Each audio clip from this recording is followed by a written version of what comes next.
Sejam muito bem-vindos, senhores e senhoritas. Vamos continuar as nossas faturações. Dessa vez nós vamos faturar um trinômio, mas antes disso, você já sabe o que vem agora? É isso mesmo que você pensou. De olho aí. Abuso! Abuso! Você é um bruxo, Harry. Vamos ser amigos? Claro! Vamos ser inimigos? Claro! Você quer morrer? Abraço no rosto! Te vejo logo! Você parece ser da Sonserina. Eu sou Grifinória!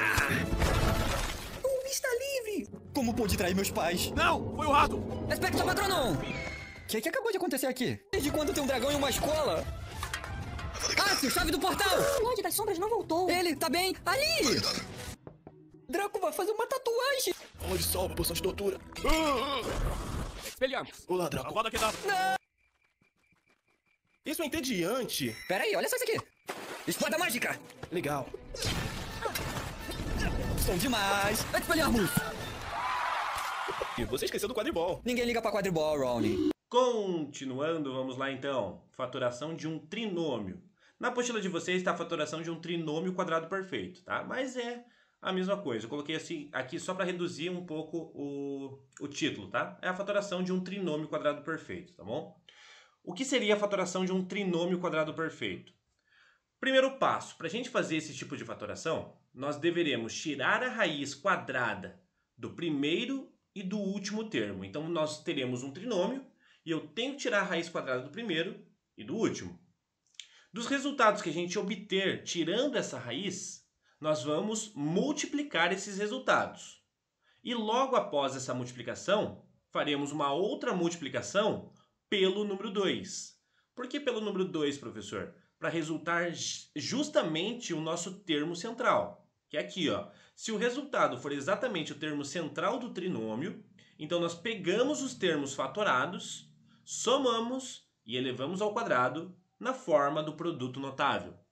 Professor, não entendi nada disso do que você explicou aqui agora. Calma, eu sei disso. Então vamos fazer um exemplo, vamos fazer exemplos práticos para vocês entenderem melhor. Então basicamente é o seguinte, gente. No exemplo 1 aqui, ó, nós temos um trinômio. Então nós temos a parte final do nosso produto notável. Lembra quando a gente tinha um produto notável, a gente tinha que desenvolver o produto notável? E a resposta do produto notável era justamente um trinômio? A fatoração nada mais é do que a parte inversa. Agora a gente tem o final do produto notável e eu quero trazer ele para o começo, para o início. Lembra como que era o início de um produto notável que eu coloquei para vocês gravarem nas aulas passadas? Justamente, então a gente tem que trazer esse trinômio para a forma inicial. Como que a gente faz isso? Fatorando. Essa é a fatoração, é trazer ele da forma final para a forma inicial. Como que a gente faz isso? De acordo com esse procedimento aqui que eu expliquei para vocês, ó. Então vamos lá, ó. Tiramos a raiz quadrada do primeiro e do último termo. Quem é o primeiro termo? É o 9x ao quadrado. Quem que é o último termo? É o y ao quadrado. Então vamos lá, vamos tirar a raiz do primeiro e do último termo. Sempre assim, professor? Sempre assim. Tá? Dos resultados que a gente obter, nós vamos multiplicar esses resultados. Mas espera aí, professor, como que a gente tira a raiz quadrada? Raiz quadrada de número, vocês já sabem tirar. Como que a gente tira a raiz quadrada de letras, das variáveis? Repare que aqui eu tenho o número 9. Raiz quadrada, quando eu estou tirando de todo o meu monômio, eu vou tirar a raiz quadrada da parte numérica do meu coeficiente e vou tirar a raiz quadrada da parte literal. A mesma coisa que acontece no y. Vou tirar a raiz quadrada do coeficiente, como não aparece o coeficiente, a gente sabe que é o número 1, e vou tirar a raiz quadrada da parte literal do y ao quadrado. Bom, raiz quadrada de 9, a gente sabe que é 3. Raiz quadrada de 1 aqui na frente, a gente sabe que é o próprio número 1. Tá, professor, e como que a gente tira a raiz quadrada de x ao quadrado e a raiz quadrada de y ao quadrado? Você vai fazer o seguinte, ó. Você vai identificar o seu índice da raiz. Como nessa raiz não tem nenhum número aqui no índice, a gente sabe que ela é uma raiz quadrada. Por isso, o índice dela é o número 2. O que você vai fazer para tirar a letra de dentro da raiz? Para tirar a variável de dentro da raiz? Você vai pegar simplesmente o expoente dela e vai dividir pelo índice da raiz. Então, olha só. 2 divididos por 2 do índice da raiz, 2 divididos por 2 não é igual a 1? Então, o x que vai sair da raiz, ele tem que ter o expoente número 1, porque o expoente é o resultado dessa divisão. Então aqui, ó, uma dica para vocês. Toda vez que a gente for tirar raiz de uma variável, nós temos que dividir os expoentes. Ah, professor, então é mais uma operação das propriedades de potência? Isso, exatamente. Lembra lá que na multiplicação de letras iguais, eu tenho que somar os expoentes. Na divisão de letras iguais, eu tenho que subtrair os expoentes. Numa potência de potência, num expoente do expoente, nós temos que multiplicar os expoentes. E agora, quando eu tenho uma raiz quadrada da minha variável, eu tenho que pegar e dividir os expoentes. A cada operação, uma nova forma de calcular. Então aqui agora, divida o 2 pelo 2, vai dar 1. Então quanto que é a raiz de 9x²? Exatamente 3x. Por quê? Porque a raiz quadrada de 9 é 3 e a raiz quadrada de x² é justamente o x.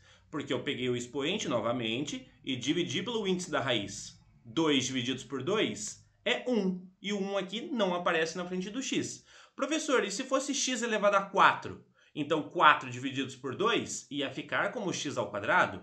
Professor, e se fosse x elevado a sexta? Então 6 divididos por 2 ia dar x². Professor, e se fosse um número ímpar? Se for um número ímpar, nós não podemos fazer a fatoração. A gente só pode fazer a fatoração se os expoentes das nossas variáveis for par. Grava isso. Só podemos fazer a fatoração de um trinômio se o expoente das nossas variáveis for par.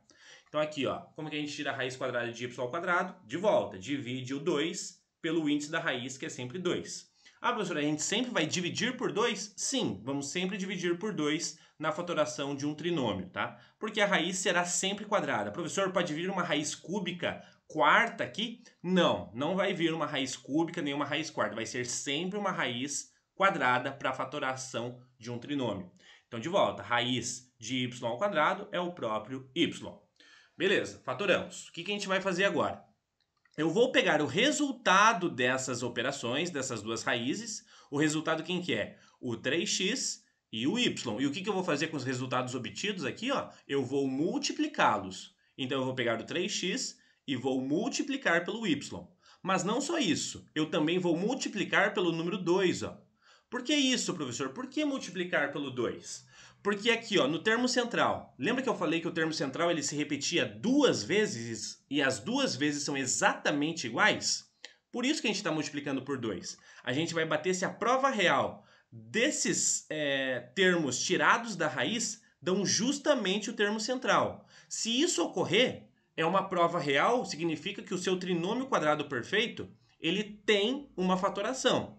Porque aqui pode acontecer com vários trinômios diferentes. Se você tiver um outro trinômio que não seja um trinômio quadrado perfeito, ele não vai bater com o termo central. É isso que a gente vai fazer agora. Na continuação dessa aula, faremos isso. Até daqui a pouco. 从你为你心，胸口飞空飞顺路，出 fly to fling to blazing。